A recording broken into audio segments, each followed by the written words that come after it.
সালাউদ্দিন আহমেদ। সবাই খোলার জন্য দোয়া করবেন।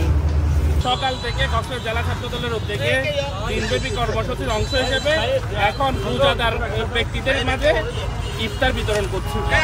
আমাদের দিনব্যাপী কর্মসূচির মধ্যে ছিল আজকে যেহেতু 10ই মার্চ, ঐতিহাসিক 10ই মার্চ কক্সবাজারবাসীর জন্য।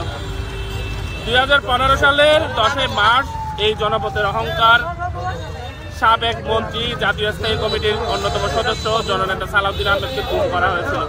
আল্লাহর অশেষ রহমতে আমরা ওনাকে ফিরে পেয়েছি।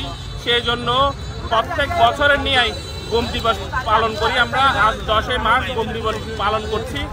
পাশাপাশি আমরা সকালে খতমে কোরআনের কর্মসূচি করেছি, পাশাপাশি দোয়া মাহফিলের কর্মসূচি করেছি। এর পাশাপাশি আমরা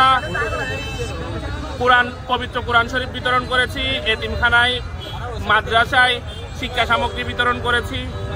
পাশাপাশি আমরা খাবার বিতরণ করার কর্মসূচি আছে। এটা রোজাদারদের মধ্যে ইফতার মাহফিল।